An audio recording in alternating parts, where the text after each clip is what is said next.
even further back in the playoff race after losing to the lowly Grizzlies last night. LeBron finished with a 24-point triple-double, but he also added 5 turnovers. Late in the game, he was called for a charge with about 20 seconds left. Then he airballed a three-pointer, which pretty much ended it. And after the game, LeBron seemed to call out his teammates again, this time for an apparent lack of focus. Take a listen.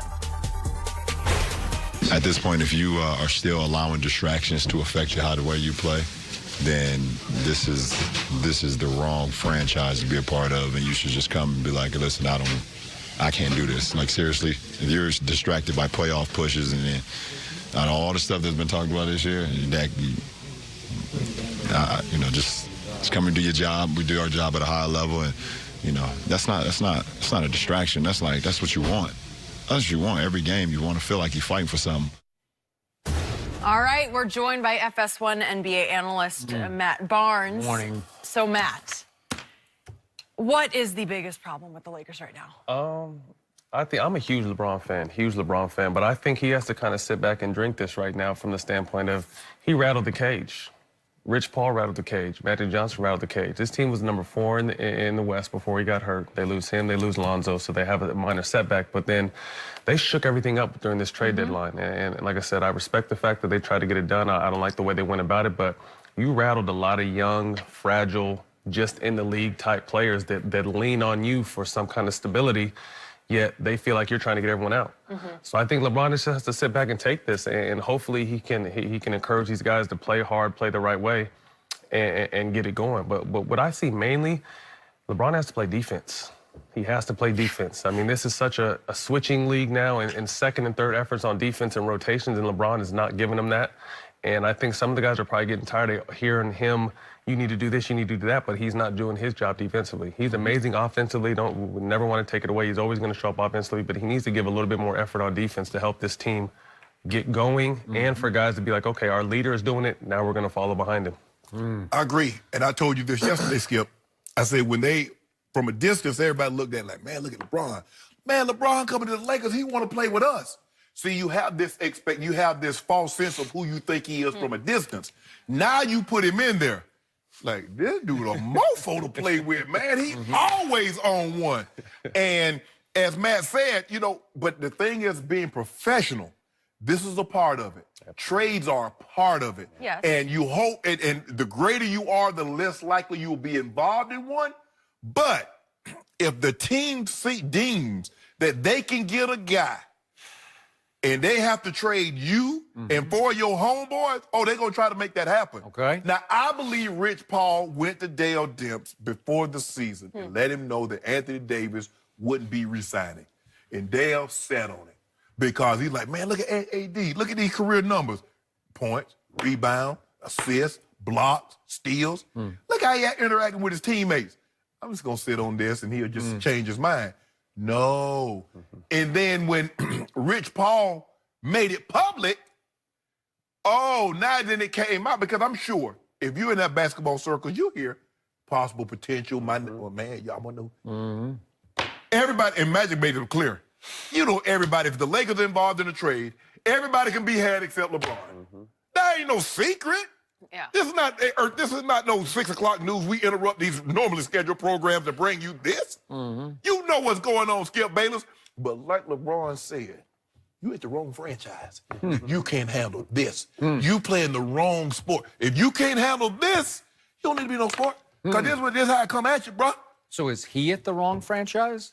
No, he had the right one. Because he knows that. He got the I don't know. The only problem, and Matt, and I piggyback, and I told you, look, his body language.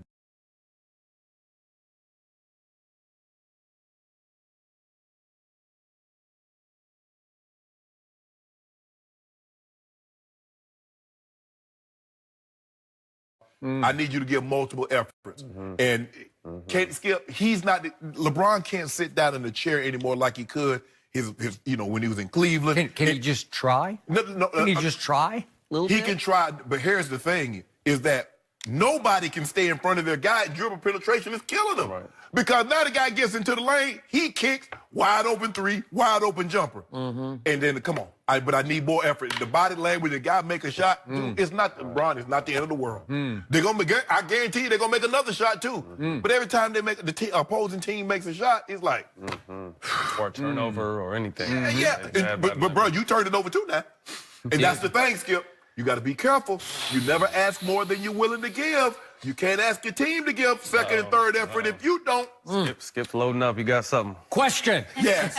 Did Brandon Ingram look like he had quit on LeBron James last night when he made 12 of 18 shots, including 3 of 3 from 3, and was in attack mode, hellish attack mode from jump? Agree. Did Kyle Kuzma look like he'd quit on LeBron last night when he made 9 of 15 shots and a couple of threes? Heck, did Reggie Bullock look like he'd quit on LeBron when he made 4 of 9 threes as LeBron went 0 for 4? Yeah, let Mike Conley do him for 30. Okay, well. He quit on the defensive end. That's what it looked like he quit on. So if I told you going into that game last night, you'd get those numbers from those 3, I think LaShannon Sharp would have said, we got this, right? Yeah, But unfortunately, you don't got this. they ain't going to play 48 minutes. Okay, unfortunately, this team isn't good enough on offense to overcome playing little to no defense. None, zero. At Memphis against what's left of the Memphis Grizzlies. They gave up their franchise rock and Marc Gasol, and they just said, we're waiting until next year. And then that happened. And I love Lil Conley. You know him. Yeah. He plays his heart out every night. Absolutely. He knows how to play, and if he smells a little bit of blood in the water, he'll just keep attacking you and just picking at you, and he finally pulled it off at the end of the game. What you going to say about old Joe Kim Noah, who's celebrating cheerleading himself? You know what? He turned back the hands of time. Okay, well, he did. And it was just about playing harder than anybody on the Lakers wanted to play last night, right? And I got to see this play one more time because this is my favorite LeBron no defense play of his career. This is 9:05 left, and DeLon Wright drives on Muscala.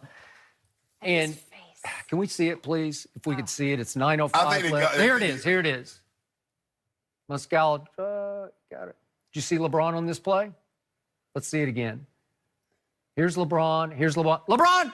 Wait. You went right by. You just delayed him. That's funny. LeBron! To Shannon's point, I think, like you said, no one is keeping the ball in front of him, but this has to be more of a team defense. You know what I mean? You got to stay tight, close out on shooters, and it takes that second and third effort. Yep. And another thing, what I think LeBron is treading dangerously towards is this LA media is a monster, and they're going to let you talk until you continue to almost bury yourself. And I'm not saying he's burying himself, but they're trying to put it now where it's LeBron against his teammates. Every headline every morning is LeBron's calling out his team. That's what we're talking about. LeBron's calling out it. So you have to be careful with that because that's what they want. I mean, this is a city filled with drama, and they want talking points, and they want bulletin board material. So I think he has to be careful nightly kind of calling his teammates out. I mean, whether I'm not a big fan of these players only meeting, but he just needs to go up there and tell these guys what needs to their face. Like, this is what I need from you every single night. You do this and we're going to win. He needs to go by and talk to these guys one by one and try to and get their trust and their love back because you can tell they're on islands right now and separate. You know, they can't do anything together. They can do something. This reminds me of early in the season when they said, the world over because Draymond and KD got into this argument, but I knew it wasn't because their chemistry is amazing in that locker room and they're a veteran team and they're all like this no matter what. That might have fractured it a little bit, but at the end of the day, they have great team chemistry and locker chemistry. This team is all on islands, you could tell. And they got great team players. Which one of those players other than LeBron is better than Steph? Clay. None of them. So it's easy to overcome when you got great players, but none of these players. I wonder what would happen if they say, okay, we got a trade brewing and we possibly going to move Clay and Draymond to get X. That changes the dynamic. Now, I mean, having a fight, that's one-on-one. Is like, look here, guys, at the end of the day, we're trying to win this. Lakers know they're not going to win anything. But I'm LeBron James. Did you see what some of the teams that I've taken to the NBA Finals? Oh, I got this in the Western Conference. I mean, I got Brandon Ingram, I got Kuzma, I got Lonzo. And it's harder than you think. You never know someone's problems until you live in their life. So he didn't know what this team was actually looking at the outside. True. Oh, man, not Kuzma. Ingram next up. Kuzma down. Okay, now you get there and you got to be in there with him. Now he's saying, man, I don't know. Maybe I've been It's off a little starting bit to more than I look to me like LeBron is quitting on his team should. more than his team is quitting no, on he'll LeBron. never do that. He'll never do that. I just think he's looking at the bigger picture saying, do I want to fight my tail off That's at all he age knows. 34 for 22 more games to win the right to play Golden State Yeah. in the first round? Right. Yeah. Yeah, You wanna do whatever that? we want. Huh? That's what we want. That's what you want? Yeah. Gotta get there. Yep. Take them 7 games and scare the living daylights out of them. Yeah. Careful what you ask for. That's what we want. That's what I'm asking for. Remember what Rob Pelinka said after that miraculous Rondo shot at That was, Boston? that was an emotional high. That was an emotional high. You know, people say You things like when you're that? emotional, Said, man. I wouldn't want to play us in a 7-game series, and I think it was pointed toward Golden State. Grizzlies right? say we might can